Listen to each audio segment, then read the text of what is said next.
Good evening, ladies and gentlemen. We're going to call this June 23rd, 2026 Council Committee meeting to order. At this time, we'll have the roll call, please. Vice Mayor Hayes. Present. Councilman Alexander. Present. Councilman Carter. Present. Councilman Fan. Here. Councilman Fennell. Present. Councilman Jones. Here. Councilman Juvance. We do have a quorum. Thank you. And at this time, we'll need the approval of the Council Committee minutes from June 9th, 2026. Motion approved. Second. Motion by Fennell, second by Jones. Any discussion? All those in favor? Aye. Aye. Anybody opposed? Motion carries. All right, this time we'll do public recognition, and you can speak on anything you'd like to. 5 minutes. Come up and give your name and address for the record, please.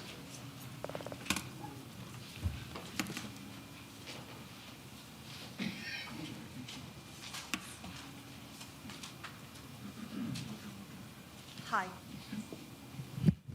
Whoops. I'm Sandra Kelly. I live at 103 Jones Street. And I'm going to bring up Project Phoenix again. There still is a petition online. You can go to ourfight.online and sign up. And all we want is, ourfight.online/Phoenix Project Petition. And we want, in short, a detailed project plan, cost estimates and budget breakdown, funding sources, risk assessments, environmental and community impact reports, contractor and vendor info, and we would like it put on for a vote for the citizens and put it on a referendum. I haven't brought it up for a while, and I thought it was time to bring it back. And again, I've not spoken to anyone who, if they've heard about it, is for it. Some of them don't really know, and we're not really asking that we just get rid of it altogether, although that wouldn't bother me, but just we want information and we'd like to vote on it. It's a huge project. Thank you. Thank you. Anybody else? Anyone else? Anyone else? All right. Public hearing is closed. At this time, we'll move on to mayor's comments. Vice Mayor Hayes has limited my time. I will keep it to 3 minutes and 15 seconds. On the 24th of June, Shalom's and Hygiene Pantry from 10 until 2. Sumner Health Fest at the Gallatin Civic Center from 1 until 5. On Thursday is Councilman Paul Jones' birthday. Raise a cake pop to him, and thank you to Miss Ken Jimmy for her cake pops this evening. The kids' summer movie series Wicked for Good is at the Palace Theater on the 25th at 10 a.m. American Red Cross Blood Drive, Civic Center meeting rooms 101 and 102 from 11 to 4. It's B-Day, which is the best day at the Gallatin Farmers Market. I would encourage you to attend if you have not in the past. It's very educational and entertaining, and that is the Saturday from 9 to 1. The Sumner County NAACP Women's Luncheon is Our Lady of the Lake from 10:30 till 2. The Antique and Classic Car Show at the Civic Center upper parking lot from 4 until 8. Also this weekend, on both days, is the Music City Hit Fest, which is a SSA baseball event. That's happening all day, both days. On the 30th, there's a groundbreaking for the Hudson, which is Habitat for Humanity's newest community. There's a free hygiene pantry at Unlimited Potential on that day from 10 until 2. On the 2nd, there's another blood drive at the Civic Center, again 1 to 6. On the 3rd, a reminder that most city offices will be closed. On July 4th, America's 250th anniversary, there's a celebration at the Sumner County Veterans Park at 9 a.m. And then there will be the 4th of July parade sponsored by the American Legion at noon, going through downtown Gallatin from the football stadium to the high school. I would mention again that the American Legion welcomes participants. They'd really like to see people in periods of history and attire and interesting entries to make the parade a great celebration of this monumental occasion. There is also the 4th of July fireworks happening about 9 p.m., usually right at dark. Those will be fired from Triple Creek Park. Preceding the fireworks, there will be food trucks in the park starting that afternoon, I think around 4. Is that correct, Mr. Brown? 4, he says, and I think we're going to do the fire department's foam at 5. And so kids should bring their bathing suits and something to dry off with and potentially change into. And that was where I was supposed to stop talking, and I have 50 seconds remaining. I yield to you, Vice Mayor Hayes. Okay, now we'll move on to the agenda.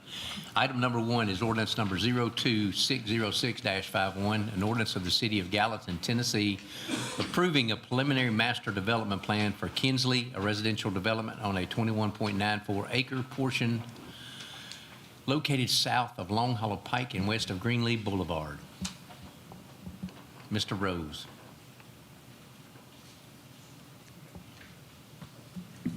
Sorry, I was messing with the PowerPoint prior, and there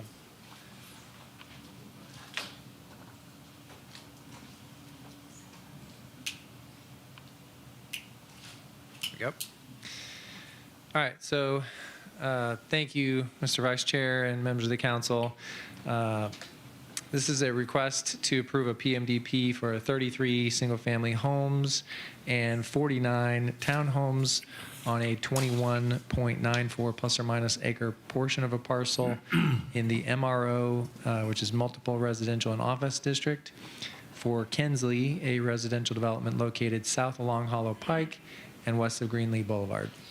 We did have this presented last council committee meeting, but I do just want to kind of go over those details a little bit again.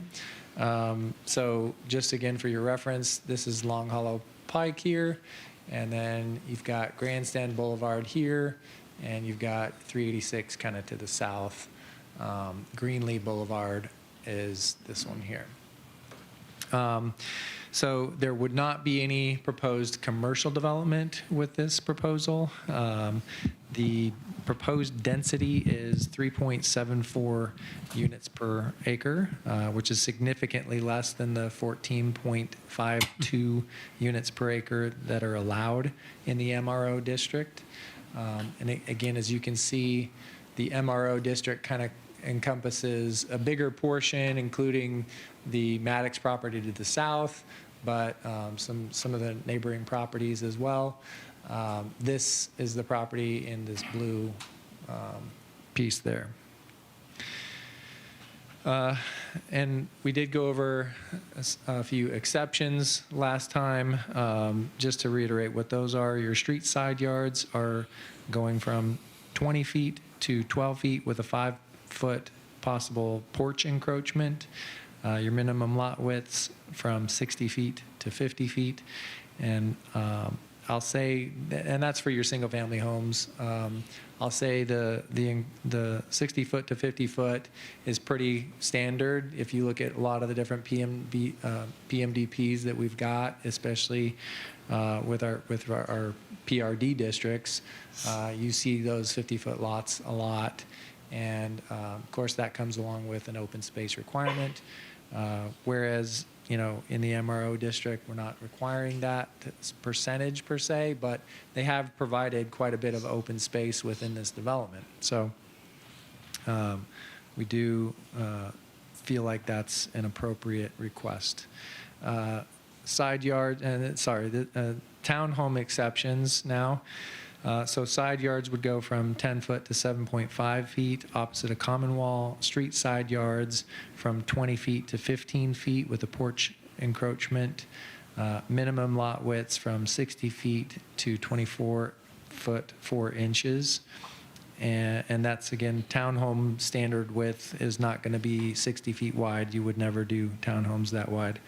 And then minimum lot size from 6,000 to 2,000 square feet. And again, you wouldn't do a townhome lot at 6,000 square feet just because you'd have massive homes on that. You can connect the homes if you did them that big. Architecture in accordance with the pattern booklet, which you'll see further on in here. Get there. This is kind of the beginning of it. Kind of goes through and just shows you some of the architectural styles, the park concepts, the signage concepts at the entries. here, that's kind of showing your areas that they're trying to preserve as far as the drainage areas where it's more commonly wet, things like that. And then we'll get to the actual architectural concepts here.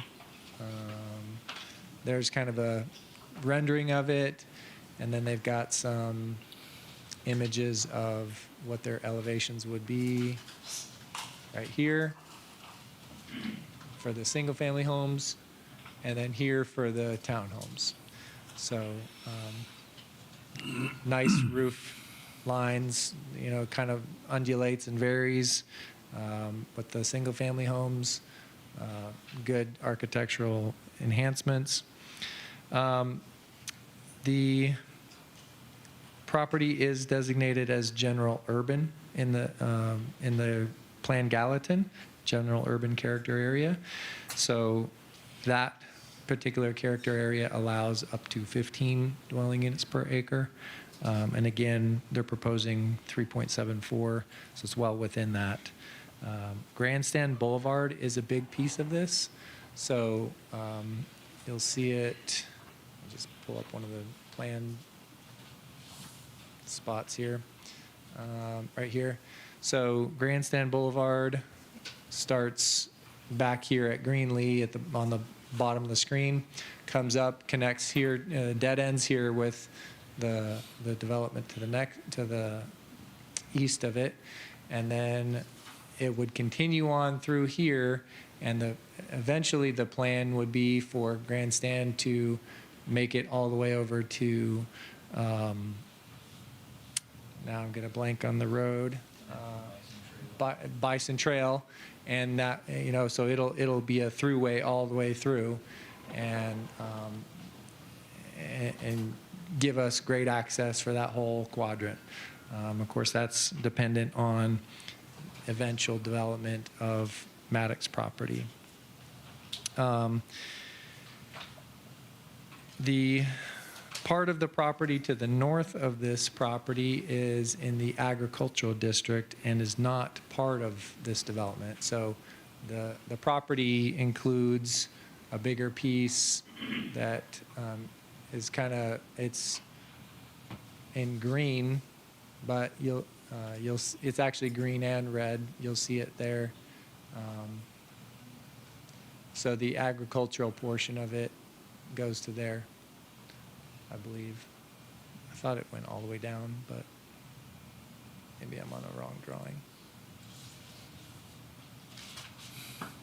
Yeah, I'm sorry, the agricultural zoning goes to this edge here. And the rest of it is the MRO zone. So we're really not talking about this portion of the property, even though it's part of the same property. They're just master planning this section. As far as the rest, I know Mr. Bill Charles would like to kind of get in and reiterate some of the details that were brought up the last time. I'll go ahead and highlight. He has added a number of parking stalls, which was a question that came up last time. It's now a number at 46 parking stalls. Now, some of those are kind of added in along this park area, which won't benefit a whole ton for the townhome development. But you do still have an additional amount of parking stalls, specifically right in there, to help accommodate the townhomes. And then in addition to that, I know he's had some discussions with fire and kind of talking about the possibility of sprinkling all these units. He has agreed that he's going to go ahead and sprinkle every unit within the development. So again, that kind of checks off a box of possible need for, fire access points or different things like that. So he's trying to do his best, I think, to get to a point where it satisfies the needs that we have as a city to make sure it's a safe and enjoyable development for the residents. And so with that, if it's okay with you, I'll have Bill come up and make his presentation. That's fine. Any questions for Brian before we get Mr. Charles to come up?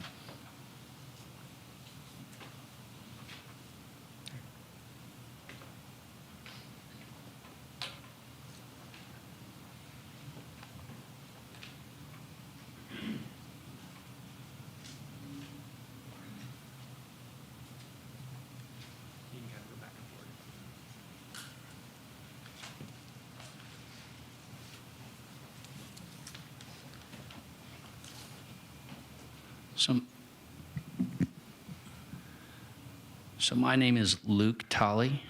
I'm teasing. That's my engineer. In case you want to throw tomatoes, it's that guy. My name is Bill Charles. My address is 357 Riverside Drive, Suite 210, Franklin, Tennessee. And I appreciate you guys letting us come back and represent this project to you. Brian did such a great job explaining the project. I'm kind of at a loss right now to what I wanted to talk about. But if I could, it's going to be a little bit redundant. There are a few things that came up at the last meeting that you guys shared with us. We have tried not just to accomplish your guys' request, but we feel like we've tried to go beyond what you guys were even asking us for to make sure that we covered all of our bases. If I could, instead of going through the details of the project, because I think that's pretty self-explanatory, I'd like to do kind of maybe just a quick little highlight of some of the things that maybe Brian already addressed. And then I'd like to take and kind of explain some of the items that were brought to our attention that we'd like to explain what we've done since the last meeting we had with you. Excuse me. So the property is about 22 acres. And we're proposing just over 80 lots. There's a mixture of lots in there from single-family detached and some that are townhomes. The land plan that we created has gone through probably no short of 5 or 6, 10 different iterations, enough. As Luke would remind me, everything was a hurry. I'd say, I need a new plan, and he would rush to get it done for us. One of the things that we had as a constraint is, we had to put in part of the spine road, which is Bison Trail. It's also called Championship Way. I think it's part of the Bison Trail overall road plan. That was required to be a non-loaded street, meaning that we couldn't have driveways or anything accessing that roadway. It's a very expensive road for such a small project that we have. I think our estimates right now, that's about a $2.8 to $3 million road. Part of that, engineering had asked us early on in the process if they would put in a roundabout, which of course increases the cost, but it was a very good idea for traffic calming based on the amount of traffic that will probably be passing through there at some point.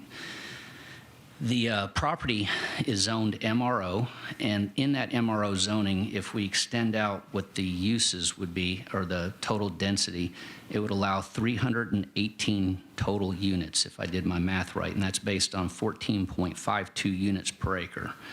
Does that sound right, Luke? So we're proposing 82 lots, which is a substantial reduction. That puts us at 3.74 units per acre.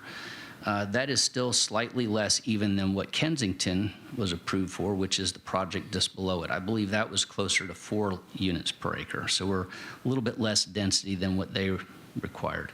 The other thing that we wanted to do is, as we came down the spine road, planning had some really good ideas with Jillian and Brian talking about how we might add a park so that the drive down Championship Way Bison Trail, which would be part of the belt loop around the city, would accommodate a nicer look versus having houses fronting it or facing it and having an alley in the back. It was more reversing it and putting the park in the front.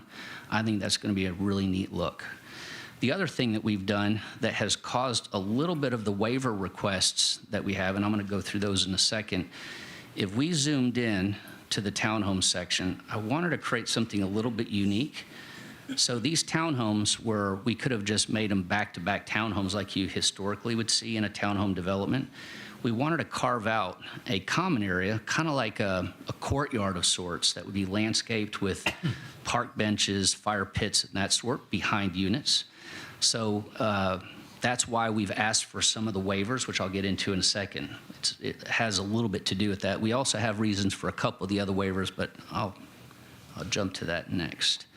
So this is the park that we talked about. We wanted to create, as you come down Championship Way or Bison Trail, everybody that would be driving down it would actually have the look of a park, and then setting the houses a little bit further back.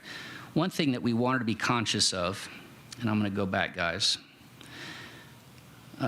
We have some neighbors. Excuse me. Figure out how to. There we go. We had some neighbors that live behind us. So what we've done is we've taken this buffer yard, which because this is zoned currently MRO, we're only required, according to the city, to do a type 10 buffer yard if I remember correctly. If I'm wrong, you guys can, Brian, where are you? You can interrupt me. But right now it's designed as a 10-foot or a type 10 buffer yard. We've actually extended that and made that a 30-foot buffer yard. That's 20 additional feet more, I believe, than what's required by the city. Let me go further.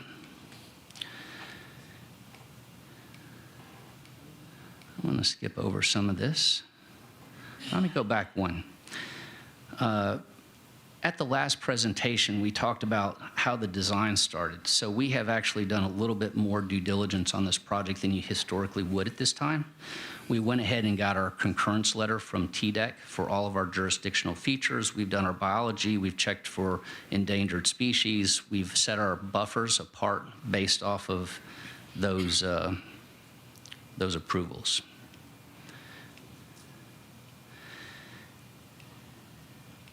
Again, I'm going to skip over some of that right there is an example, a close-up example of the townhomes I was mentioning earlier and how we wanted to create that private court, that courtyard behind the units. That would be an open space that would be operated and maintained by the homeowners association. That's a picture of what that courtyard is intended to look like behind the townhomes. So the alternative is, again, the townhomes backyards go and they take up the plaza. That would end up allowing us to accommodate your guys' requirement on townhome lot sizes, which I think is a minimum of 6,000 square feet. And this is really hard to explain, but if you guys have a 6,000 square foot minimum, that would be more designed for like a horizontal property regime where I would have one large lot and I would put the buildings on that one 6,000 square foot lot. I would prefer not to do that, and that's why we're asking for that waiver. We would like to do them as 2,000 square foot lots because then the homeowners would get to own their front yard and their backyard and their building. In the alternative of a horizontal property regime, they sit on a 6,000 or 6,500 square foot lot. And those homeowners, they don't own their front yard and backyard. It becomes common area. All they own is the inside shell of their house. So that's the purpose for the lot size variance, which I think is pretty standard for what you guys have historically seen on townhomes. Let's see. I'm trying to get to my... Did I pass it, Brian?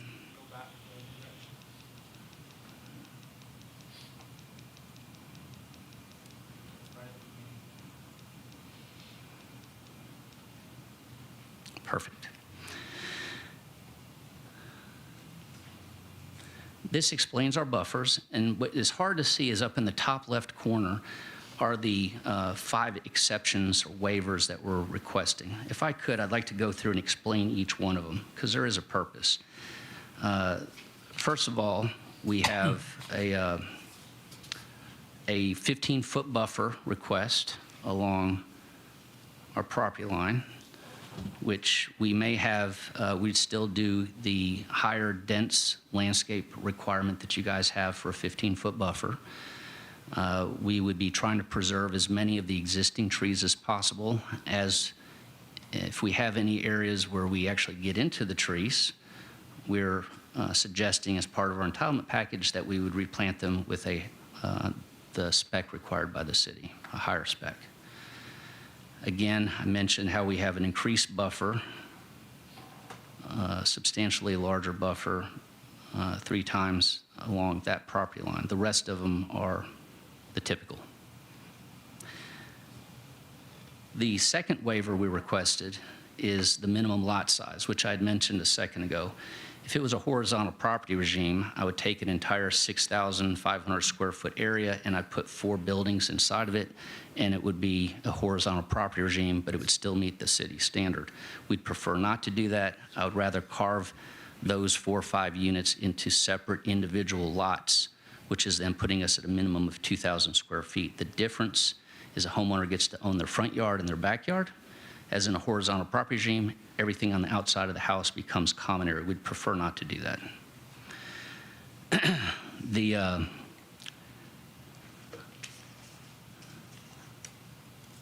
The second waiver that we're requesting is for side yard setbacks. So we've asked for the side yard setback to be reduced down to 6 feet. Right now, Kensington Downs, which is the project right below us, their side yard setback is 5 feet. We're asking for 6. The 6-yard side yard setback is very important. Our product type that we're proposing to build on there, everything is measured to the dimension of the footprint of the house. So it's not a variable to us. It's actually pretty specific.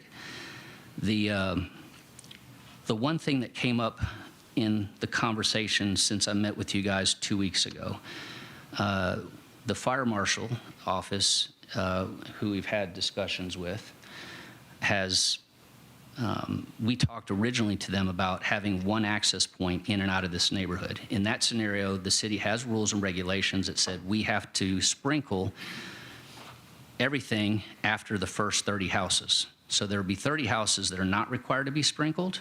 The rest of them would, whether it's townhomes or not, they all have to be sprinkled. So what we're proposing is part of our request for a reduced side yard setback. We're suggesting that we sprinkle everything, the whole neighborhood, from the first house all the way to the end. We also requested that by one of the commissioners to do that as well. So it made sense. The next thing that we've asked for in a waiver is the front yard setbacks. So we've asked if we can push a porch, not a heated square foot of the house, but like the stoop or a deeper front porch, if it could encroach 5 feet into the front yard setback. I recently did that in a development in Hendersonville called Durham Farms, which is a 1,200 lot subdivision, and it worked wonderfully. It created a very walkable community. The porches were closer to the sidewalk. People communicated with their neighbors. At first, I was a little hesitant that it would turn out that way, but after 10 years, it did make a difference, a wild difference. Just drive through there and it'll become obvious. So we're asking for that same encroachment where the porches can set 5 feet over the front setback line closer to the sidewalk. That does not change the depth of the driveway and the ability to park cars on the driveway. It still will have a minimum driveway depth of 20 feet, meaning that cars would not be set in a situation where the back of the cars would hang out over the top of the sidewalk. It has the driveway depth necessary. All that is specifically written in our guidelines. So none of this is something that is being discussed. It's actually in the packet that you guys received. The other thing that we're asking for is, in the event that we have a corner lot that we want to address differently, we're asking for the side yard to allow us to take that same porch and wrap it around the corner so it would be a wrap porch. That extra 5 foot on the side yard on just corner lots allows a wrap porch. The next one is a rear yard encroachment of 5 feet. which is weird. All these other things are very normal for what you guys have seen historically on projects, including Kensington Downs. This one's a little unique, and the reason for that, and this is a little hard to show because of the size, but we have a tendency, let me back up. The builder that is my partner on this project is Shell Brothers. Shell Brother Homes is located in Hendersonville. That's where their office is. And they're not really a production builder. They're a semi-custom to custom builder, meaning that they will change walls. You got a million selections, or you got a lot of selections that you can select from. It's not, if you want to move a wall in the house, they have options to move a wall. You want to move a window, you can move a window. So it's not like a production builder. It's quite different from that. As part of that, in a project in Hendersonville called Millstone, they have these courtyards that they build and they offer as part of their development. These courtyards include, and if you really had the chance to zoom in, which I'm not sure how to do, it allows for them to build a foundation wall, level it off, allows them to put an outdoor fireplace and landscaping. Sometimes it allows them to put a small pool in that same area. It allows them options on hardscape. The way the code reads is that you can't build this kind of structure in the rear yard because this is going to have a foundation underneath it. So it's not a heated square foot part of the house, and I'm very clear in the package that I'm only asking for it to be that, non-heated square foot. It's open air, or it doesn't have, it's not closed in and it's not heated and cooled. That's a better way of describing it. So that's the reason why I'm asking for the rear yard setback. It's a very creative design that, frankly, the waiver would allow for that. If you choose not to allow us the waiver, we're fine with that. We'll just take that option off of the ability when we sell the selection of the house. As far as parking, there's a couple last little things. That covers all the waivers, by the way, and the reasons for them. On some of the things that came out of the meeting last time we were here, again, we're going to sprinkle all the homes. That was a request of us by one of the council members and also the fire marshal's office. We talked about how this project allows for 318 units, and we're only proposing 82.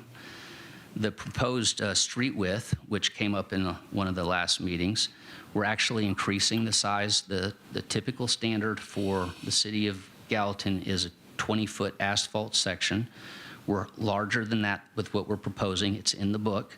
It also is just the asphalt section, so we're actually going to 22 feet. Plus, you have the curb and gutter section that adds another additional flat surface area. So it's all in, it's more like 26 feet if you have a 24-inch curb and gutter section. If we have on-street parking, which, again, we're proposing quite a bit of on-street parking in this scenario, we also read the code, and it looks like the minimum for on-street parking is a 26-foot wide section. We're proposing 30 feet where we have parallel parking. So it's even larger where we have the parking on only one side of the street. So our parallel parking is not on both sides. It's only located on one. The parking spaces that we have a total, we're required by Gallatin to have 164 spaces. We're providing 340 parking spaces, which is 176 more parking spaces than required by the city of Gallatin, 176. That's more than double what you guys require. You required 164, we're providing 176. The parking, the visitor parking for the townhomes, your new code, I understand, is one parking space, visitor parking space, for every 3 townhomes. Am I right, Brian? What we're proposing would be just for the townhome section, we'd be proposing 2.06 parking spaces for every townhome unit. So we're doubling what you guys are going to require in your new code. We're twice that much. One thing that we also were asked about, and I will finish. Here's a blown up exhibit of where all those parking spaces are, and it has the number of parking spaces in each one of those locations. That's on the plans already. but I wanted to be able to identify them more clearly for everybody. We have quite a few additional parking spaces over by the amenity center as well. The other thing that we discussed at the last meeting was the roundabout, which the engineering department requested of us, Nick. And he requested it in such a nice way.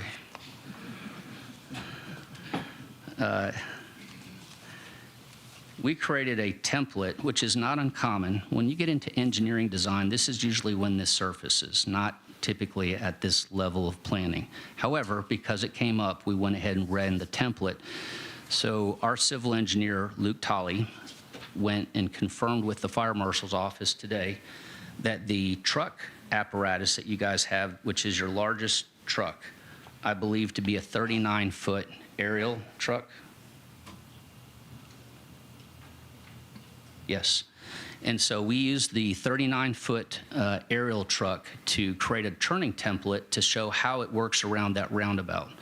So that roundabout is designed, and I know everybody here has seen a roundabout before, but there's around the outer circle of a roundabout, it's called a truck lane. It's kind of a coined phrase to say, in the event that you have a moving truck, large fire truck, whatever, it has the ability to go over a flat area that's the outer circle, which you can see on there if you zoom in close to it, which I'll show you here. So that outer circle, which is that area right there, in the event that you have an even larger truck than 39 feet, it has the ability, and its intended purpose is for it to drive over the top of that and make tighter turns if it has to. However, this particular roundabout is designed so that the 39-foot truck does not have to go even over that truck lane, as you can see in the design. So we looked at it from multiple angles. That's as if it's going down the minor streets. If you go to the next one, this shows how it would do a circle around on the Bison Trail and how it would work. And again, you can see how it's staying off of the truck lane still, even though it technically should be able to use that. And then, oh, that was it. So it shows it from both angles. It shows how it works off the Bison Trail, and it also shows how it works off the minor streets. And that, I believe, concludes my part of the presentation. If you guys have technical questions, my engineer's here to answer things that, quite frankly, would probably be better suited for him. Anybody have any questions for Mr. Charles or his engineer? Mr. Javance? Mr. Charles, I haven't seen you for a while. Yeah, it's been a while. First, I have to thank you because you're part of what I'm seeing sitting here. So you were part of my decision-making to come and run for office, so I want to thank you. Please don't put that on me. That's awful. Yeah. You're a big part of it. And I'm kind of torn because, you know, if I didn't know you, I would find that presentation fantastic. But unfortunately, I had to deal with you before. And I know that a lot of what looks good, maybe not going to happen, because that was my case personally. We're talking about Kensington Downs. Kensington Downs cost me a lot of money on a lawyer to have what you promised to my neighbor and myself actually done at the planning level years and years ago. So I'm kind of conflicted. Well, in that case, if you're conflicted, you don't have to vote tonight. I don't want to put you under that kind of burden. Trust me, I'm going to vote. Okay. But before I vote, I'm going to make sure that everything we talk about is going to be there.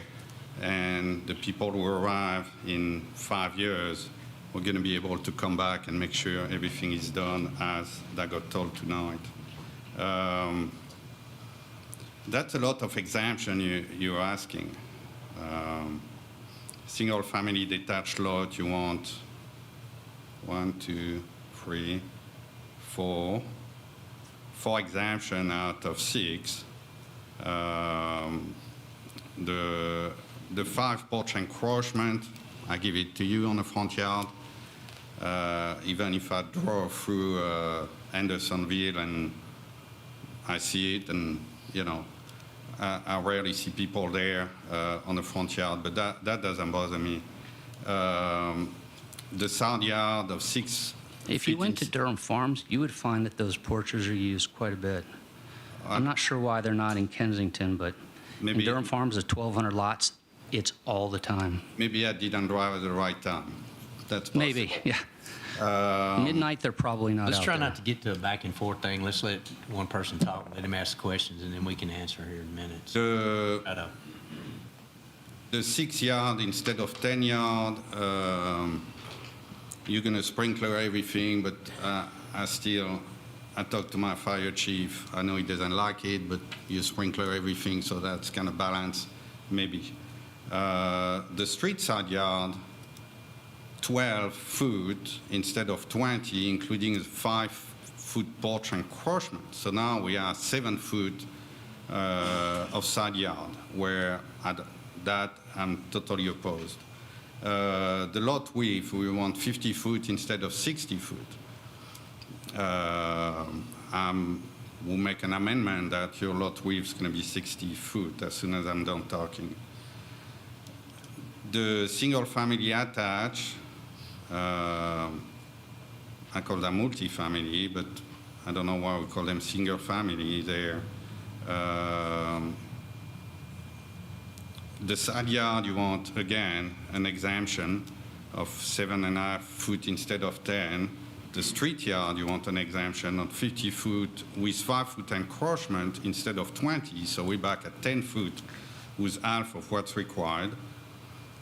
And the minimum lot width, you want 24 instead of 60. And this one, I'm gonna, again, I won't have an issue because I understand that people want to own their land and the house on top of it. But you're requesting architectural exemption too on top of that. I still think that the parking is not enough, and wonder how we're going to handle the parking because on the 12 foot, you have 12 foot, 11 foot, or 10 foot lane. On the 10 foot lane, we cannot park vehicle both sides. So I would like to know how you plan on handling that. Are you going to mark one side of the street so people don't park there? Are you going to do some signage? So I would like to know what's your plan on that. That's a good question. Would you like me to answer that or wait? You got more? Go ahead. Okay. If you want to answer that one. Yeah, please. Yeah, so good questions. If I could, is there a way to go back to the plan, please? Thank you. See if I can do a better job at this time. Let's see. I'm going to use this one. Can everybody see that okay? So to answer your question, Javance, first of all, these units right here are only single loaded, so they don't have any houses on the other side of the street. So there's plenty of space on that one without needing to address it.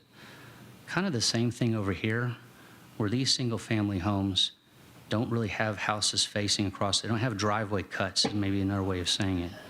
So you don't have anything over here on this side of the road that's causing any issues. Kind of the same thing. This is where, Javance, to your point, you got about 6 or 7, 8 houses here that don't necessarily have an easy solution for parking on either side of the street. All the rest of it, you have no driveways on this side of the street, so you have no driveway cuts that prohibit on that side. And in the townhome section, that's a completely different animal. Every townhome development I've ever seen have driveway cuts that would have a front entry garage. There's no way you could possibly park a car in a townhome section that's front entry. It just doesn't exist. The driveways are going to take up a certain portion of the front of each one of those units, which is why I think the city requires, and I don't disagree, by the way, I think that parking in townhome sections is very important for on-street parking. All the things that you guys have said with the new ordinance that Brian's proposing, I've done a lot of townhome developments over the years, and I agree, which is why we're suggesting that we double the amount of parking that even your new ordinance is going to suggest. We're doubling that. The new ordinance hasn't been voted on yet, and that's the stuff I'm planning to change on the ordinance is the number of parking, because I think it's not enough. It's maybe great on the paper, but on real life, that doesn't work. So the good news, we're double what you guys are even proposing, which is pretty substantial. Like I said, right now, based on what the city requires, Javance, the city requires 164 spaces for the whole project. We're proposing 340, which means we're adding 176 more spaces than your current rules and regulations require. If we took the townhome the new ordinance that you guys are proposing, we're double that. For every 3 townhomes, we're adding 2 visitor parking spaces. Visitor parking spacing meaning that it's not even in the driveway, it's not in the garage, it's a parallel parking or it's a pull-forward diagonal parking. Anybody else have any questions? Anybody else? Anybody else? Do I hear a motion to send it on to council? Motion to send it on the council. Have a motion by Stephen Carter, second by Steve Fan. Any discussion before we take a vote? One more. For what I have, can we make sure that the sprinklers are added on the condition?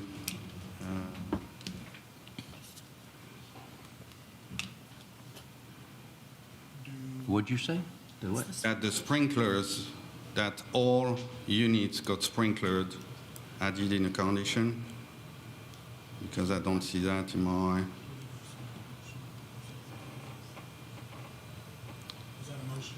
I'm going to make a motion to add that to the condition that every unit sprinklered. I'll second that. Motion second on the amendment. Okay. Any discussion on the amendment? Okay. All those in favor of the amendment, say aye. Aye. Anybody opposed? Motion carries unanimously. All right, back to the original motion with the amendment. And I'm going to make another amendment. I disagree with the lot side, so I'm going to ask that the single-family detached lot will be 60 foot wide to remove the exemption to 50 foot. Got an amendment about the lot width, lot size. Is there a second? Motion dies for lack of second. Back to the original motion. Y'all ready to vote? I still think that we're going to have parking issues because I see that all over the development, so I can't vote yes for that until it's approved. Okay. All right, ready to vote. All those in favor of the motion as amended? Aye. That is 1, 2, 3, 4, 5. Sean? 6, okay. 6, all those opposed? Is that an opposition or a pet or what? What is that? All right, 6 to 1, I'm No. assuming. 6 to 1. Motion carries. Be on the agenda. All right, item number 2, Mr. Rose, Resolution R2606-53, resolution of the City Council of the City of Gallatin, Tennessee, authorizing the property owner and applicant to submit an application to annex 29.67 acre portion into the city located north of Old Highway 109 and east of State Route 109. Mr. Rose. Thank you again. Let me just jump to the PowerPoint slides here.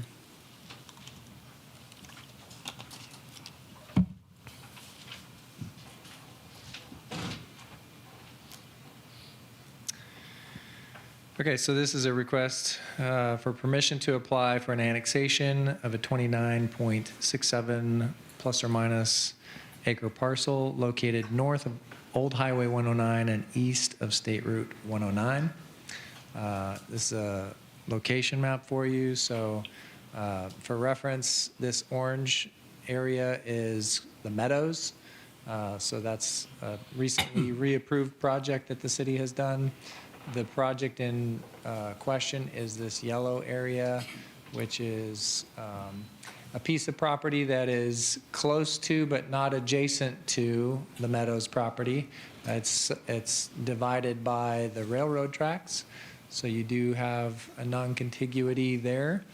And in addition to that, the property would not be considered a contiguous annexation, even if it were contiguous to this Meadows property, because it's not contiguous to the main portion of the city, which, again, there's some separation between the Meadows and the main portion of the city limits. So the statutes actually require it to be contiguous to the main portion and not any smaller portions. So if we do consider allowing them to submit an application for an annexation, this would have to be considered as a non-contiguous annexation and would therefore require an interlocal agreement with the Sumner County in order to be able to move forward. I'll give you just, again, my main reasons why the city might consider annexation. That's to ensure the orderly future growth of the city and its surrounding areas, to ensure unified planning and zoning regulations and enforcement consistent with the adopted comprehensive plan and UGB plan, to protect or enhance the current and future municipal tax base, to increase the size and population of the community, to distribute the cost of providing municipal services more equitably, and to facilitate the long-range planning for the provision of those services, and to coordinate municipal services. Now, I do understand from the applicant that they are looking to utilize the property for commercial purposes. They have a short presentation they would like to make as well, and so I'd like to invite them up. But I'm happy to answer any questions that you all may have regarding this request.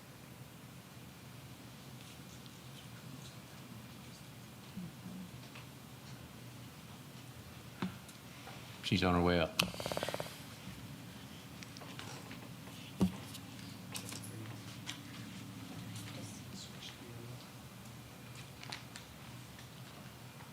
I think we could, Cherie Akers with Barge Design Solutions at 615 3rd Avenue in Nashville, Tennessee, representing the property owner, Mr. Frank Rainier, that is requesting permission to file an application and come before you. And I'll be really brief because I think Brian pretty much made most of the highlights. The property is about 29.67 acres, as Brian indicated, and it is in your urban growth boundary and is adjacent to your recently approved Meadows project, but divided by the right-of-way. They did have a prior commercial PUD approval in zoning with the county right now. The site plan has expired because they haven't commenced development, but it was approved in 2017. It is part of your urban growth boundary, as Brian mentioned, and it's also designated in your plan Gallatin, as a portion of it is suburban and also the urban in your Gallatin plan, which allows for commercial development. The Tennessee statute does allow non-contiguous annexation, and in fact, this law is kind of for this instance when there is a right-of-way or a road or some type of corridor that's separating. There are 3 conditions that have to be met with the Tennessee statute. That's owner consent, which Mr. Frank Rainier will be the applicant, and he is providing consent to annex. You're located within the urban growth boundary, and then it must be designated for commercial or residential development in the future. Just as, Brian indicated, I think it's a natural extension of your growth boundary next to Meadows. While the two developments will be separate developments, the Meadows development has utilized through their approval to extend water and sewer through that property with an easement that's been granted. So I think it's natural that the two properties will be served by City of Gallatin utilities. So I think it would give you much more control of how that property is developed if it was located within your city limits, and that way he will have to come before you for approval and for zoning approval for any future development. And as he indicated, this will help expand your tax base, allow you to collect the fees and permits, and it may help any future retail development or commercial development might be necessary once some of the other development is in. And you will have services. There are fire and police located within 2 miles of the site that can be serviced. And also, as I explained, there'll be water and sewer extensions that will be on the property in the future that go to 109. We're hoping that you'll recommend that we can file an application and come before you for annexation. If you have any questions, be happy to answer them for you. Any questions? Councilman Javante. Thank you, ma'am. Just a quick question. If you had approval in a county, why just, that would not be easier to go back to the county and renew your approval, or instead of coming in the city and start a new process? Yes, he could go and get a new site plan approved. He has the commercial zoning. I just think with the water and sewer and the utilities that are going to be provided by the city, and also that we want to do it in conjunction with the Meadows development in the sense of making the same design standards and ensuring quality development. Thank you, ma'am. Anyone else? Do I hear a motion to send it on? Motion to send it on to council. Have a motion by Councilman Carter. Is there a second? I'll second it for discussion. Any further discussion? Councilman Javante. I take an oath when I took that seat, and part of the oath said that I will follow the Constitution and laws of the state of Tennessee and charter and ordinance of the city. I'm going to come back to annexation again and plan of service. The last time we got presented a report on plan of service, we found out that one of the plan of service was still pending and not closed. And again, on that, I know Suzanne looking at me, and he told me until the judge say we're in default, we're not in default. But on the oath I took, that doesn't say I have to follow or wait for the order of the judge. If I know it's wrong, it's wrong. So I can't vote yes for any new annexation. Further discussion? Y'all ready to vote? All those in favor, say aye. Aye. 1, 2, 3, 4. All those opposed? 1, 2, 3? Okay, passes 4-3. Thank y'all.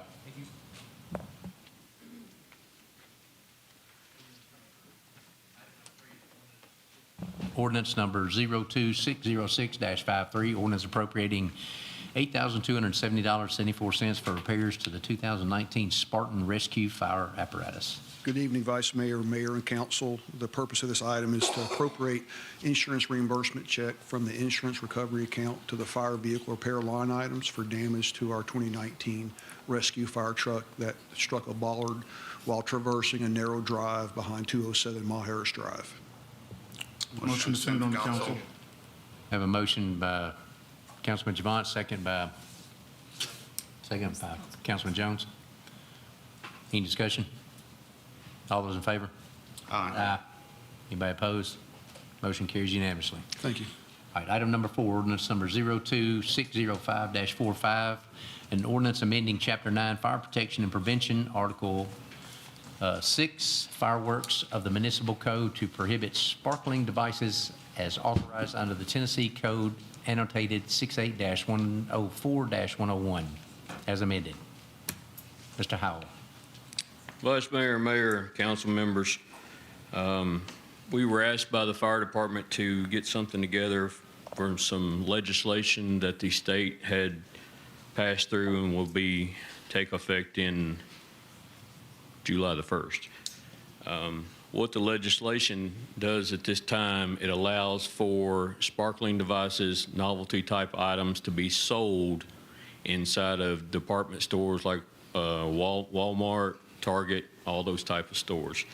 This ordinance that we are presenting before you tonight is not taking those away from the seasonal type tents that you see out here that are permitted by the city.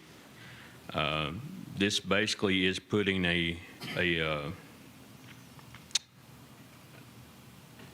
not allowing them to be sold inside in the department stores and places like Sam's. If we don't have a Sam's, but if we had one, a warehouse store like that, or even like at a hardware store like Lowe's or Tennessee Hardware. That's what was asked of us. We presented that. I know today's been one of those days where everybody says that we're trying to ban sparklers. No, we're not trying to ban sparklers. We're just trying to make sure they're not sold year-round in the stores at department stores. But as far as being sold at the fireworks tents that you see that are up right now, they'll be continue to be sold as a seasonal type retail. And Chief Beeman is here with me to support this. Would you point out the language correction in the agenda versus what's on the desk? Yes, ma'am. I got with our attorney this afternoon, and as you can see on I laid this copy to each one of you on your desk this afternoon. Section 2 there at 9-165, sparkling devices prohibited. What we did change here is that except as specially organized by the, authorized by the city Gallatin Municipal Code and pursuant with the permit issued by the city as for seasonal retailers. That's what we're talking about as the tents that are up everywhere. It shall be unlawful for any individual firm, partnership, corporation, or retail establishment, including convenience stores, grocery stores, department stores, warehouse stores, home improvements, and any similar business or any other entity. And it goes on to tell that what they cannot do, but it's under those exclusions. And I just want to confirm that seasonal retailer is defined elsewhere within the code related to the times of years that they can be sold, because I don't want a department store or the kind of retailer to be able to argue that we're a seasonal retailer too because we're only selling seasonal. So I want to make sure that before this is voted on, that seasonal retailer is somewhere well-defined to acknowledge that we are talking about the specific period of time during which they're allowed to sell them. Yes, ma'am. When we talked this afternoon, Susan and Ben, we sat down with them, and when we looked at that, the season, what we have already in our municipal code is set forth by a permit, and it is permitted for a certain time of the year, which I believe it's 2 weeks before. I think that's correct, July the 4th, and of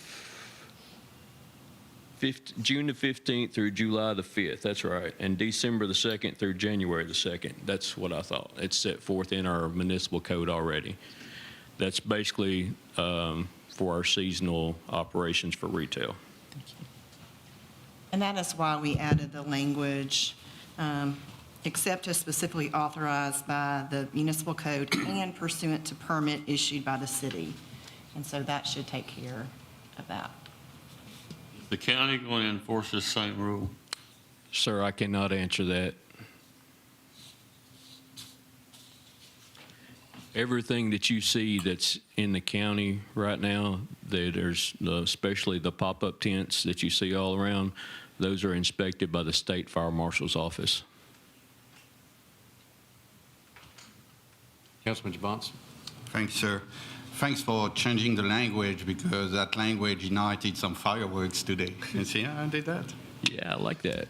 The only question I have for legal is, and I think it's confusing for people, is the C part, where I say ignite, discharge, use, or explode any sparkling devices on section 2, 9165, C part on the second page. I think that's confusing.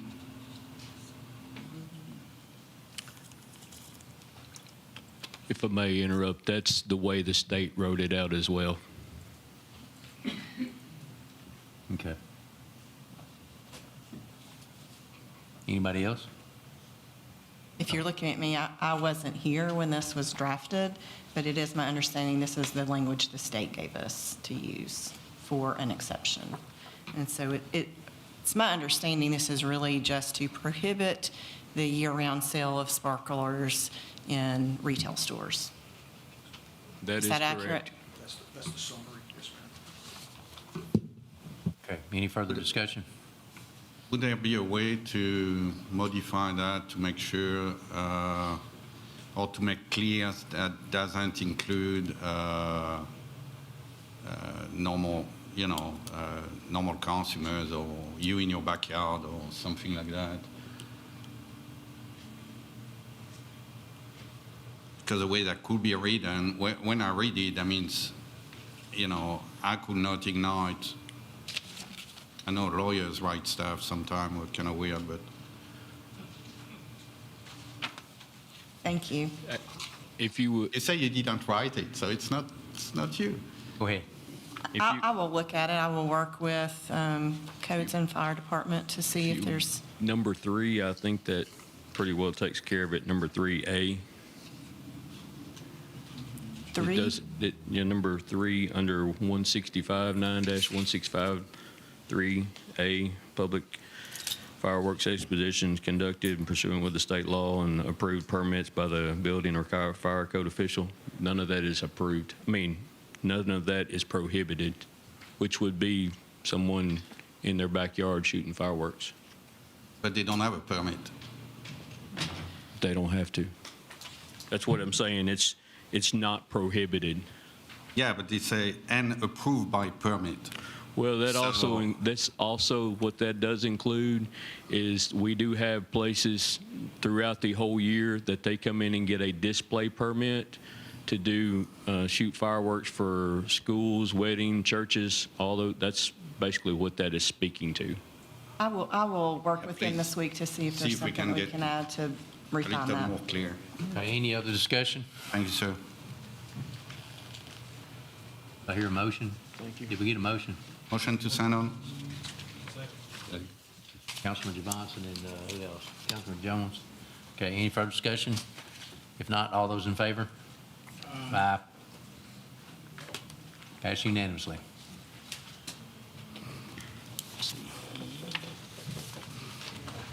That's number 5. Let's see, 02606-54, ordinance amending Gallatin Municipal Code, Chapter 9, Fire Protection and Prevention by amending Article 6, fireworks. Vice Mayor, Council, this is something that we've followed up on a few weeks ago. We had a display like we were just talking about. Someone had come in and got a display permit. On those permits and in our municipal code, it did not have a set time frame or when they could and could not be allowed to shoot fireworks off. Basically, what this is doing is going and amending that and putting a 10 a.m. to 10 p.m. time frame on that, which is goes right along with what our municipal code reads already. Have a motion by Councilman Fan, Second. second by Councilman Carter. Question. Yes. For Susan, I think that need to be maybe looked at and reworded, because if you look at the way that was amended, limited to the permissible hours, 10 a.m. to 10 p.m., set forth in Section 9, 161-1.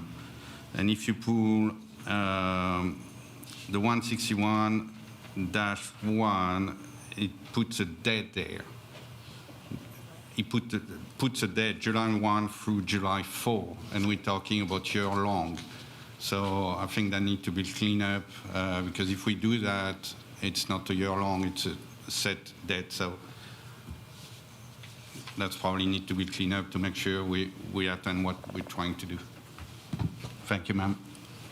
I'll work on that this week. Any further discussion? If not, all those in favor? Aye. Aye. Okay, motion carries unanimously. Thank you, sir. Thank you. All right, item number 6, resolution number R2606-54, resolution to revise the personnel classification system and update job descriptions. Good evening, Vice Mayor and Council. As part of the budget process, there were several new positions or reclassed positions, so new titles to the classification system that were proposed and approved during that process. Attached has been all of those job descriptions. I did notice one error that I need to correct. One is that the internal auditor in finance, I still had the old pay grades from not last year, the year before. That is on there. It should be pay grade SE, and I will correct that for the next one. But other than that. Have a motion by Councilman Fan. Second by Councilman Alexander. Any discussion? Councilman Javon. Thank you. I honestly didn't have time to look into it due to work constraints, so I'm going to abstain. I would take time to look at the next council. Y'all ready to vote? All those in favor? Aye. All those opposed? Carries unanimously. Abstention. One abstention, that's right. 6-1, 6 abstention.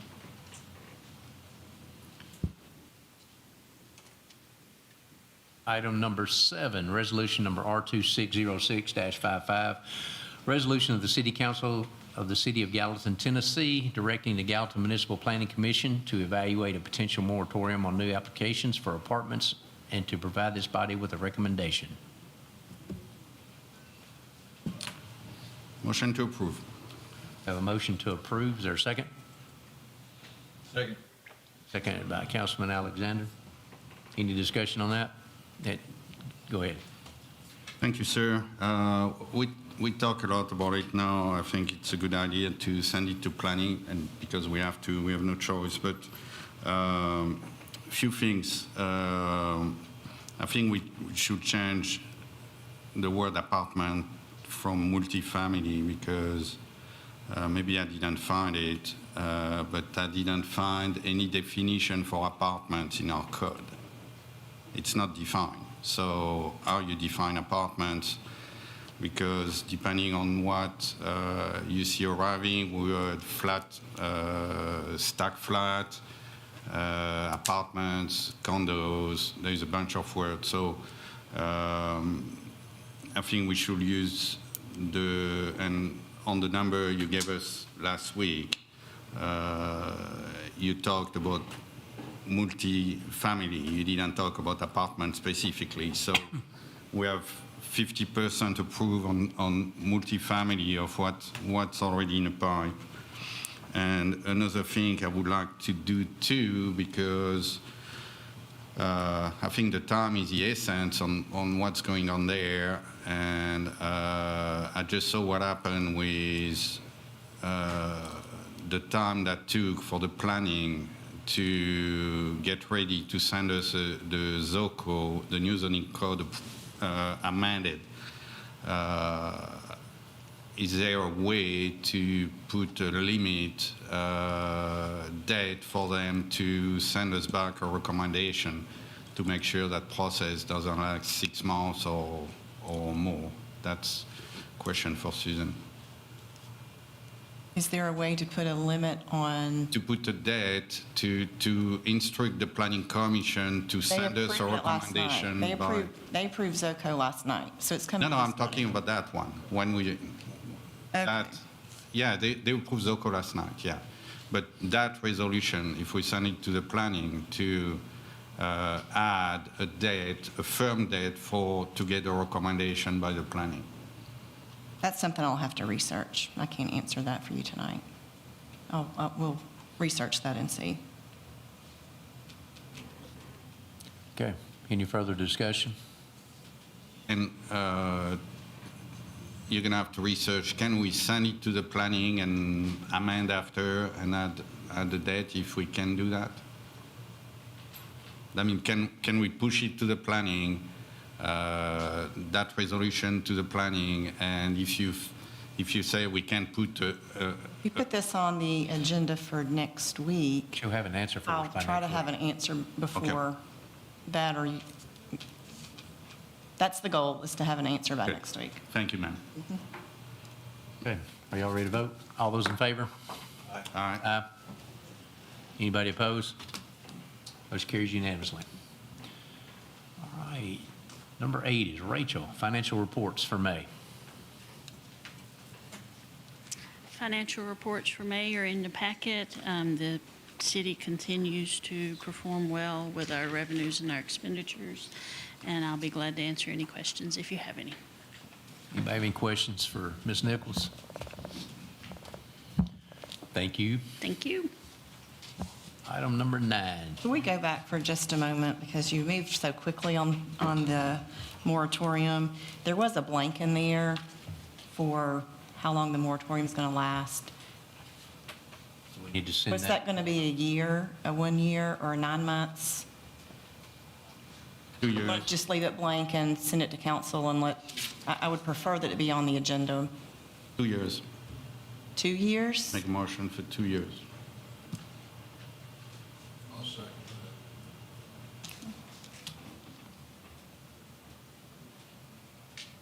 We have a motion and a second for 2 year. Any discussion on 2 year? It's just recommendation to send it to planning, so we can amend after, depending on what they say. Yeah. Okay. All right, all those in favor of sending that to planning with the resolution R2606-55 to fill in that blanket 2 year, say aye. Aye. All those opposed? No. No. We need, Steve, would you? Say it again, making sure. You're talking about from 1 year to 2 years? But we didn't have a set time frame, so Councilman Javance just threw up 2 years. This is on the moratorium. Yep. I'm for a year, but I think we need to look at it after a year is what I think. Okay. So are you a no on 2 Sir, years? you're yes or no on 2 years? The motion was for 2 years. No. Okay, so Still it passes 4 to 3. Okay, back to the agenda. All right, item number 9, discussion on potential offer for Sumner County Fairgrounds property. Trying again to have a conversation with you gentlemen about whether or not you would like to make some kind of offer to the Fairgrounds Board for their property. I'll remind you, it's 6.23 acres. They are asking $4.1 million. We have an appraisal for, oh my goodness, what do I do with that property?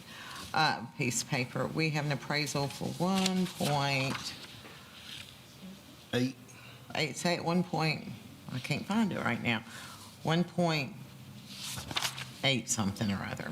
I mentioned to you all a couple of weeks ago that we've been told that property in that area is selling for $500,000 an acre. Chief Andy and I have looked at a lot of properties around Gallatin. What we've seen, properties that could potentially work for us are selling more in the $300,000 to $400,000 an acre range. And so my question to you all is, do you want to make an offer? If you would like to make an offer, what does that offer look like? And I will remind you that there is a buyer of some adjoining land that does have first right of refusal. So there is no guarantee that if we were to make an offer that we would get the property, but they have asked us to bring them our best number. And so obviously I can't do that. So I'm asking this body what you all would like to do, because I do think that land is only going to get more expensive, and at some point in the future, we're going to need to build a new police department for the city of Gallatin, and that one is well-positioned to serve the needs that they could have in the future. And I think, Go ahead, Cal. Thank you, sir. Well, thank Chief Bandy, who gave me someone for an hour to give me a tour of the police, and I agree there is work to do there. But again, we're talking of buying a property with no plan.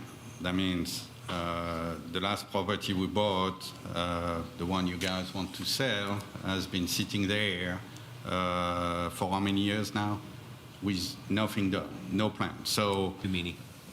well, what the rush? And it was kind of funny when the citizen came and talked about Project Phoenix, that the first thing popped in my head is that's why we want to get a new property, so we can say, hey, we have a property to move the police, so let's do Project Phoenix. So again, I know there is need. Don't get me wrong, Chief. Don't yell at me. I told you there is need for sure. But again, we're rushing on spending money.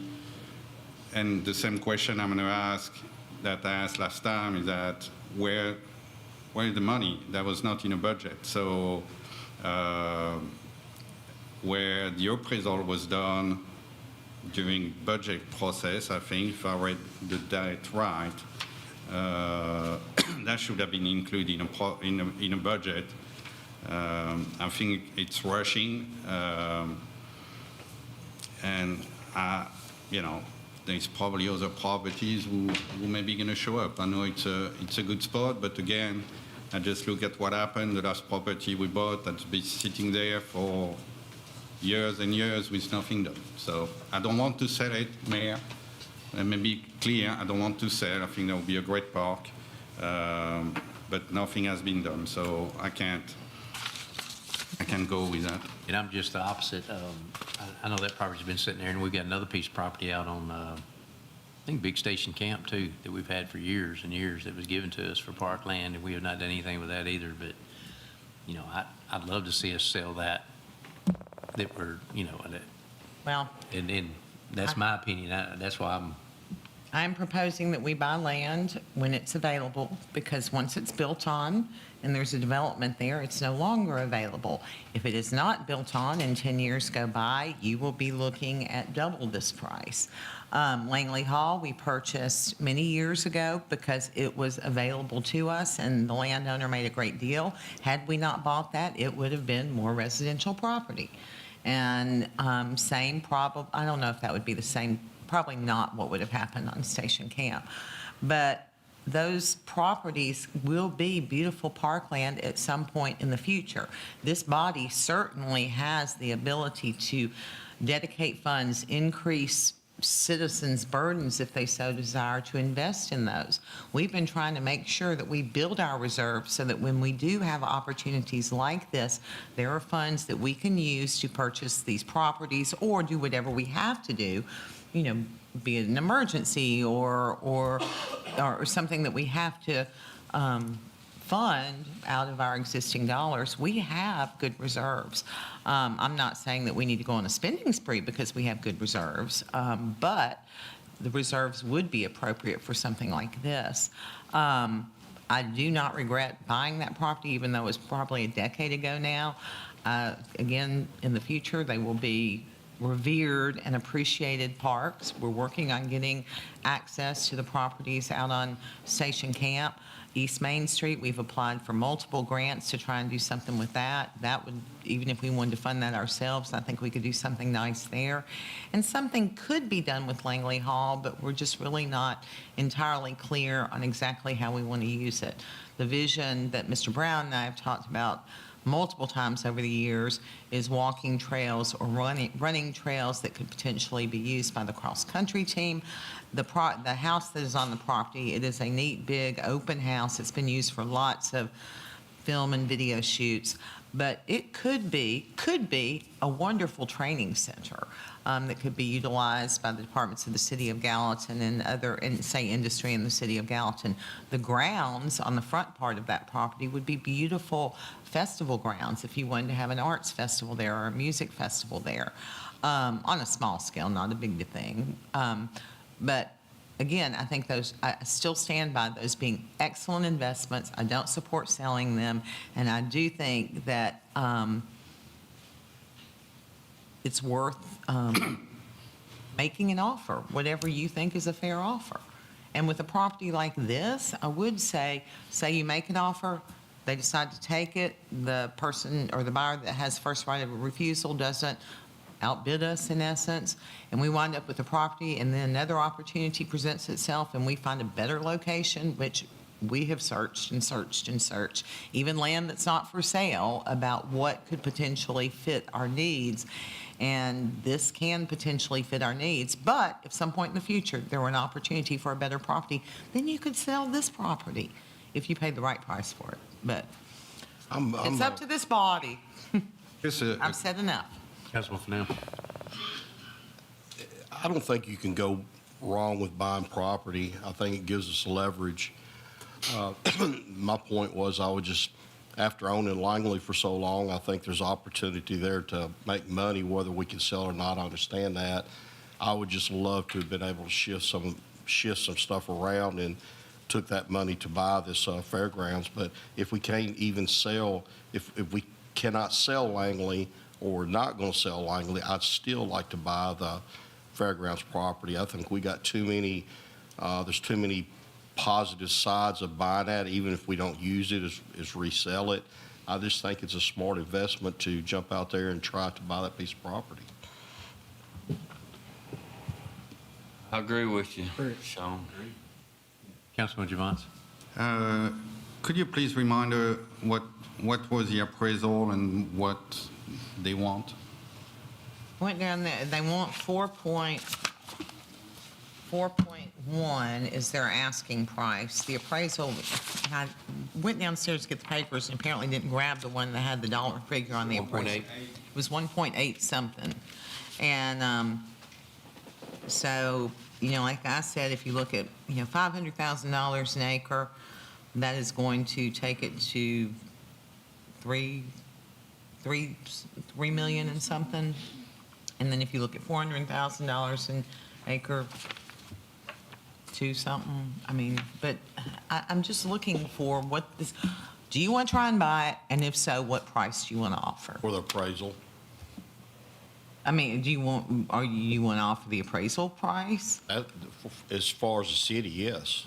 I don't see how we can justify offering more than the appraisal. If that was my own money and I go buy land, I would offer less than the appraisal. You would offer 1.8 the appraisal for that piece of property if it was your own money, right? I'm not rich for that, but I'm not rich enough to buy 1.8 million land, but I would not offer more than the appraisal for sure.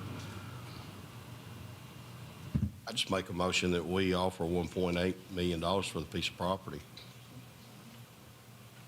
Okay.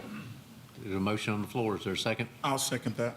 Second by Stephen Carter. Councilman Carter. Any Mr. discussion? Moore's here Huh? Mr. Moore's here if you want to talk to him. I see him now. I didn't see him till just. Okay. Any other discussion? I do have one more thing, just about Langley Hall. I agree with the mayor. I think that's beautiful space to be used for some type of city venue, specifically a park. So I think that we definitely need to keep that in. I guess take away the discussions of selling it. And then too, I think that's a benefit for the city because that neighborhood now has a park and has a green space. The only Never go wrong with having more parks in the city.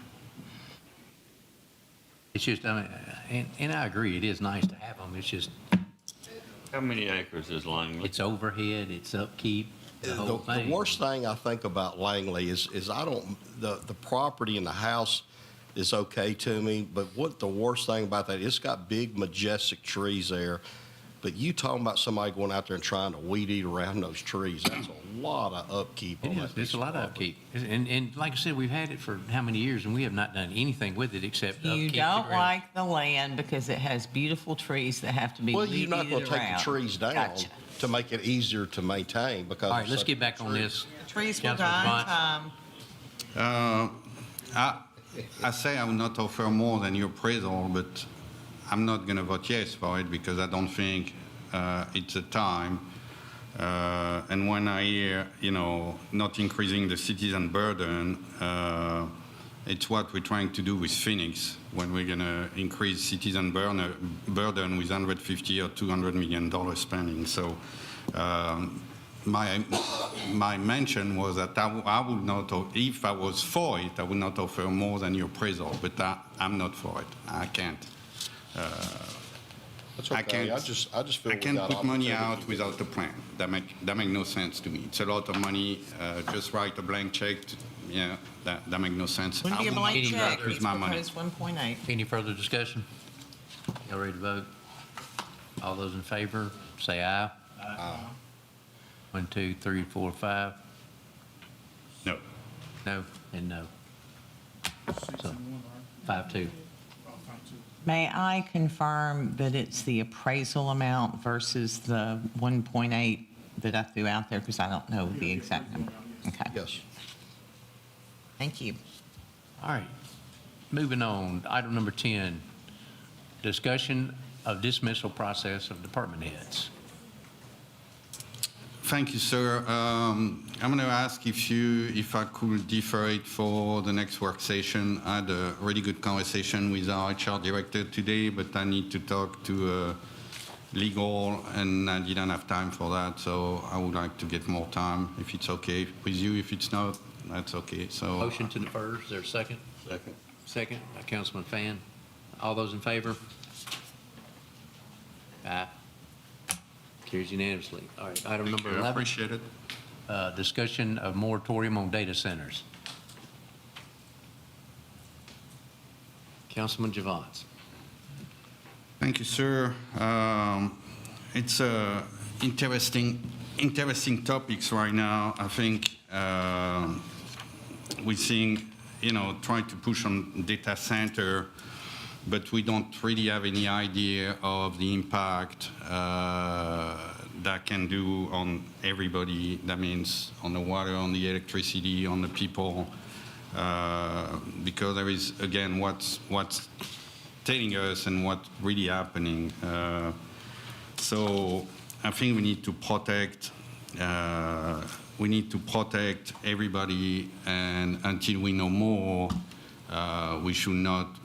We should stop that because we heard Ms. Bates telling us that with the right zoning, we wouldn't have no control on what's going there.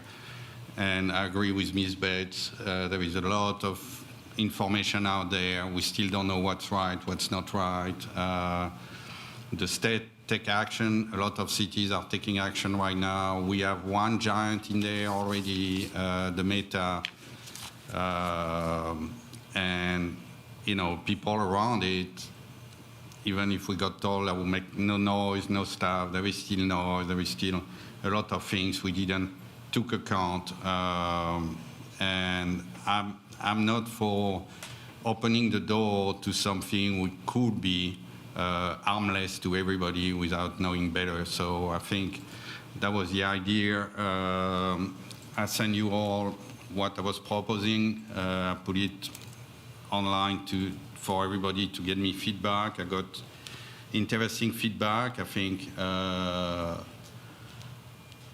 my constituents are for it, and I'm pretty sure a lot of your constituents will be for it until we know more. So I'm proposing that moratorium, and when we pass that, to get at the, I agree with Ms. Bates, to get an independent outside study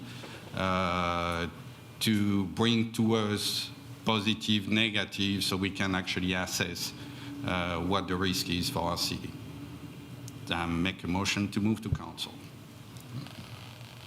Have a motion to move it to council? Second. Second by Councilman Alexander.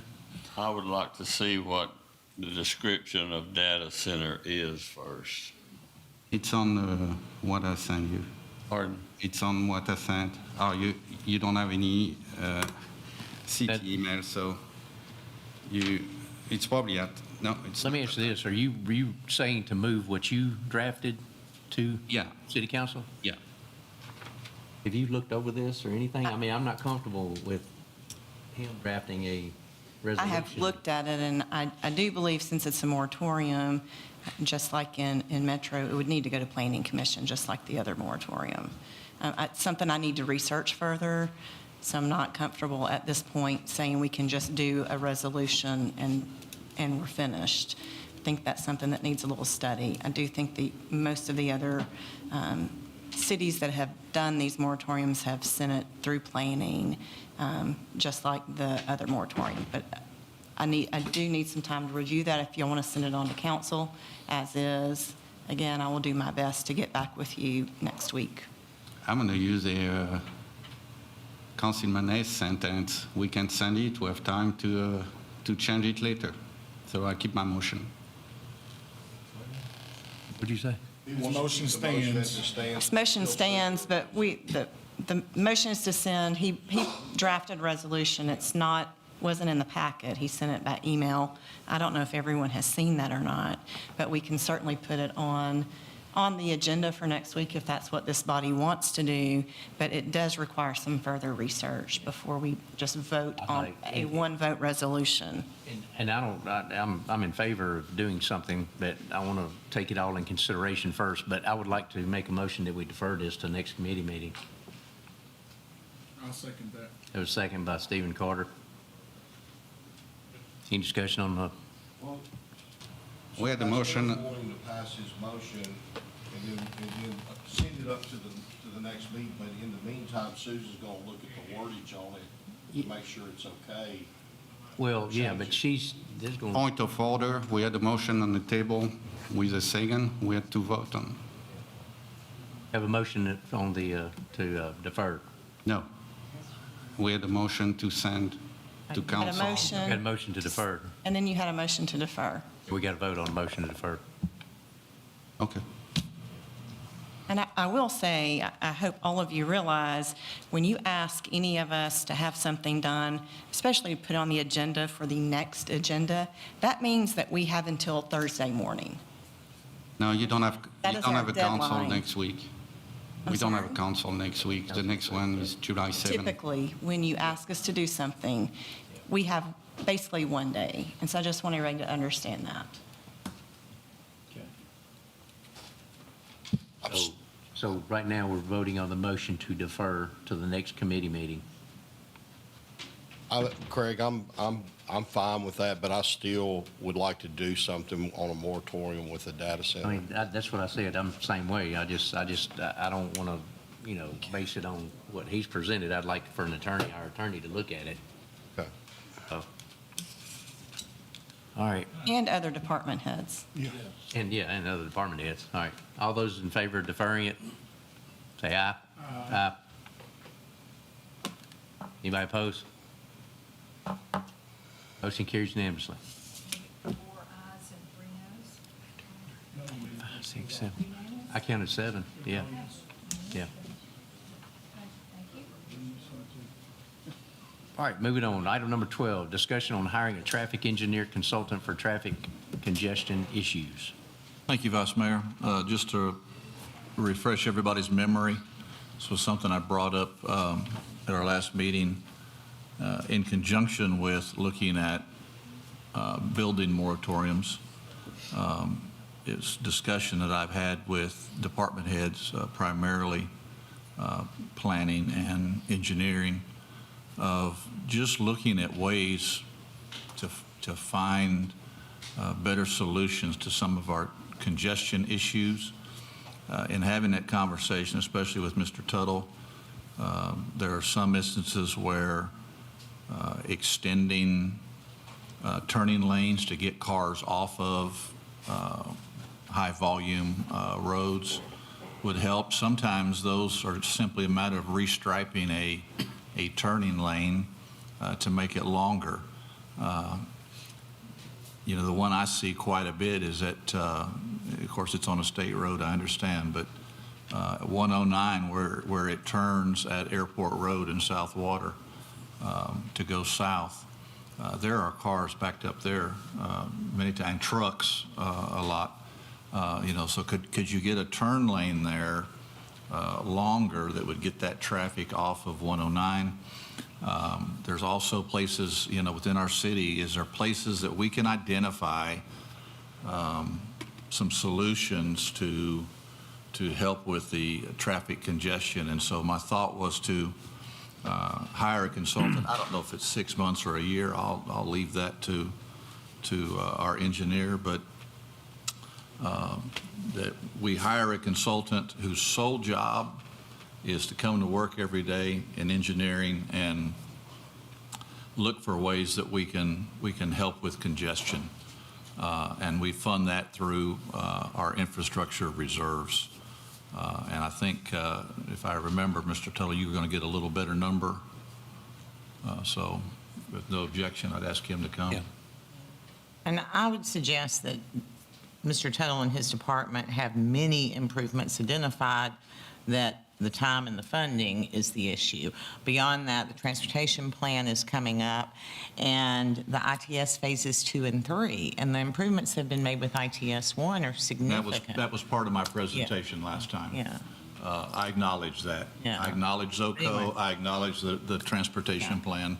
Let me ask a question too. You mentioned a couple of roads, and I know some of those are state roads, okay? Would they fund that if we came up with a plan, or are we funding that to do it on their road? How does that work? If we're asking them to fund it, it's going to be a long time, unless we can get into some sort of program that they have, like a safety program, something of that nature. But still, that's going to take time. We're talking 3-5 years timeline on even simple things like that.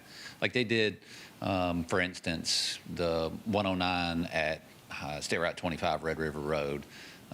Not too long ago, that left turn lane from 109 onto Red River Road was extended, and that was done through their safety program. And now here we are, really needing it to be extended again. Exactly. That is something that has been brought to TDOT's attention, but we haven't been successful in getting that into their safety program. Priority list. One thing to point out on that, I know that there is certainly a bad taste about development and what they can do to help us in those things, but Nexus improvements would actually extend that turn lane further if and when they're able to get going on that southern portion near the Red River Road intersection. But I think we've had some other infrastructure limitations with availability of electricity in that area, so that's delayed that portion of the project. So and you asked me a pretty straight question last time, and so I'll answer that. I just kind of off the cuff threw out the $300,000 number for a year for an employee, a consultant employee, essentially, that would be a staff member of Gallatin Engineering Department. And I spoke with actually 4 different consulting firms, kind of back and forth brainstorming the proposal to do what we discussed. It's more than the $300,000 number. And they said if we want to get someone that we thought you could basically requires very little supervision, you can kind of turn them loose, then you're talking more in the $400,000 to $500,000 range for that kind of employee. Now, I talked with them about a lot of other alternatives that we think could be as effective as that, and they had some suggestions of having a point person, but allowing them to pull from resources within their companies to utilize lower wage employees to do the lower level task, and so things of that nature. So they said it would be possible to get into the number that I threw out, 300 to 350-ish, and still get similar production. You're just not paying that higher wage employee for all of the lesser task. So that's, I think, the straight answer to your question that you were asking. You could get a lot of projects. I got plenty of other things to say. Moved If you along. would like to hear those things too, but I see a couple hands up. I wish you would talk about what we discussed as well. Sure. Councilman Javance, you have a question? Thank you, sir. I think we're trying to do complicated with simple. I agree with my colleague, we need that, but we already have a traffic engineer in-house. So why don't we use our traffic engineer, pull him out of all the duties he had except the traffic engineer, because he's going to have plenty of job to do with that, and just hire someone in the team to take over the duties he will not take when he's confirming all his duties as traffic engineer. That will, that will grow your department because you're going to need it, the way we approve things, and that will keep in-house with the pride of doing the job for us because he's a city employee instead of a consultant, and that would be cheaper. That's how I see it. Councilman Carter? No. Councilman Fan? The airport and 31 extension that was recently done, was that done through your department? It was a state project, a state industrial access project. You're talking about the improvements that were done at the intersection of Airport and 31. That's for the right-hand turn lanes to go toward the Westmoreland. We worked with the State What Department about the to get that Belvedere done. Drive? That's under our supervision, and that's 100% city funded as well. I think that our department has already identified the problems. We just need to do something about it. We don't have to hire somebody to tell us what to do, I don't think. To that end, I did, I know you guys probably take a look at this. We're trying to give you this quarterly. We did start to add the dollar numbers on there on what these projects cost. And I just looked before the meeting today to see how much money we're talking about that it's about exactly the things that we're talking about. Infrastructure, expansion or improvement, whether it be operational or capacity, all of those things. And primarily city-funded projects. We're talking about projects that are underway that we're working on right now, spending money, $68 million. So it's not like we're sitting around doing nothing. And then if you look at primarily state-funded projects that we're not in charge of, the majority of them. You're working on all the time. Right. The majority of it is the State Route 386 extension, but you're talking about up to $150 million for that. Now, 10 to 20 million is more in the range. That doesn't include the 386. So there are other paving projects, the bridge replacement projects on Nashville Pike. Those are the projects that are included in that number. So we're talking about well over $200 million worth of projects that are being developed as we speak. These are things that we are working on. I think the mayor pointed out the ITS-2 and the ITS-3, and that's what gives me the most hesitation on trying to throw a lot of money to a person to come in, because we've got these primarily federally funded projects, the ITS-2 and the ITS-3, that we know are going to make some pretty significant improvements. They actually should touch almost all 50 of our signalized intersections. And to try to get ahead of that, because we really can't push them any faster than they go, because we're using those federal funds and working through the state's office to do it. We could be kind of not necessarily putting the cart before the horse, but spending money in a way that would be free if we were a little more patient and were able to wait 1-2 years to let these projects be developed out. And another important thing that's been pointed out is the master transportation plan. And there are some corridor analysis that we want to do following the master transportation plan. And so I definitely will be coming to you probably. I would like to get the master transportation plan done and work through the budget process. But if you wanted me to come mid-year and ask for actually a few $100,000 to develop those plans. And that would be essentially the same thing as what we're talking about. We want to develop plans that are going to identify projects on what I think are the major problem areas: the 109 corridor, Nashville Pike, Broadway, 31E, Long Hollow Pike. Those I'm talking about all state corridors, but those are our problem areas and the traffic areas that we need to address. That's what we want the master transportation plan to direct us to, and then we would begin to develop those plans out further from there. So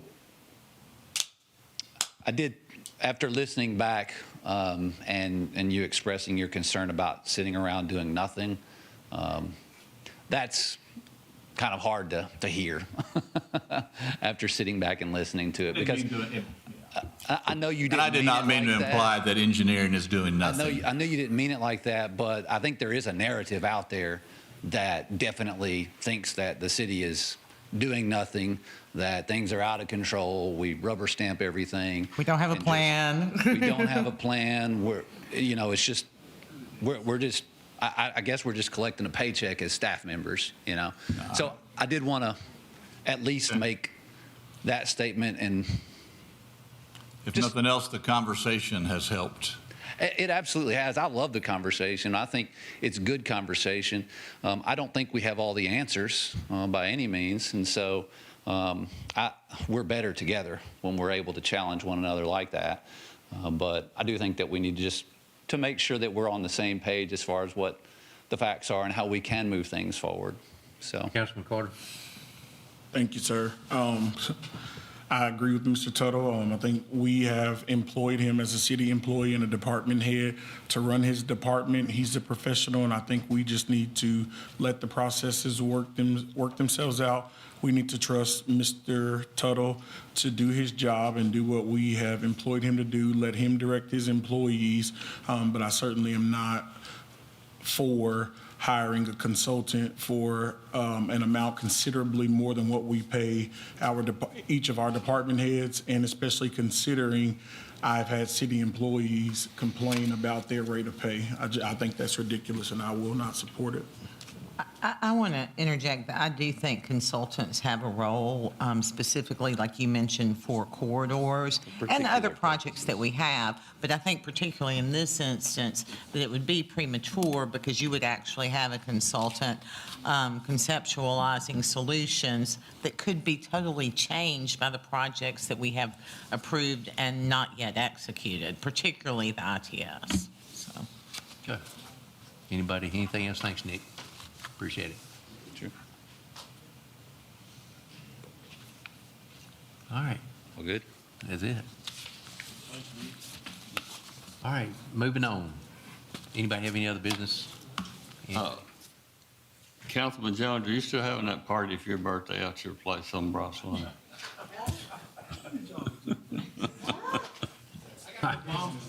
Anybody else? What?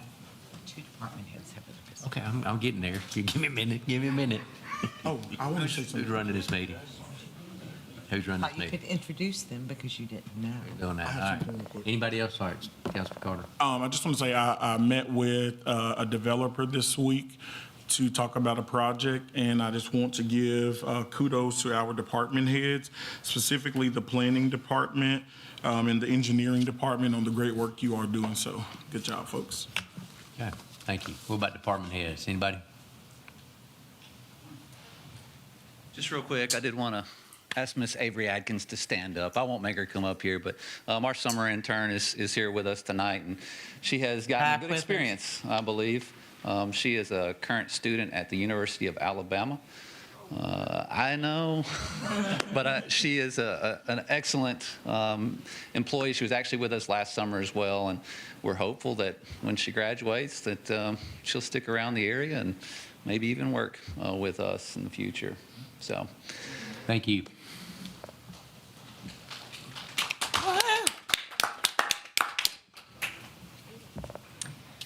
Two really quick things. Sorry. Just wanted to report that we have received applications for the CDBG project. We're still working through our selection process on the sidewalk portion of the project, but we did want to announce that we have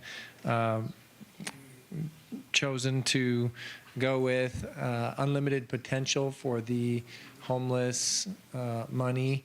They actually were the only applicant on that, so it's kind of an easy choice. They requested $35,000 to implement and expand a comprehensive food assistance program that would serve low to moderate income residents within the city. So we're going to go ahead and work with them on that portion of the project. And again, we'll keep you up to date when we receive final data on the selection for the sidewalk consultants. And then the second item is, of course, it was mentioned earlier that Planning Commission did vote to recommend approval of ZOCO to the City Council. They, in their motion, requested that we do a joint meeting for them to transition the zoning ordinance over to City Council. And so I wanted to suggest that we do that on July 14th, which is the date of your City Council committee meeting, the next City Council committee meeting. We would look at trying to do that prior to the regular committee meeting at 4 o'clock if possible. So I just wanted to kind of get your input to see if that would be acceptable. That would give us a couple of hours to have enough time to have a presentation, have plenty of discussion, and then get ready for the council committee meeting. Sounds good. Is that okay with everybody? You want to do the planning and council and to put it right after on a committee? We want to do it right before the council committee meeting at 4 p.m. Yeah. And then Put it on the council agenda committee right meeting after. would still have that on the agenda. Good. Yeah. All So good. that would keep it rolling so we don't delay for another 2 weeks. Sounds good, Brian. Thank you. Thank you.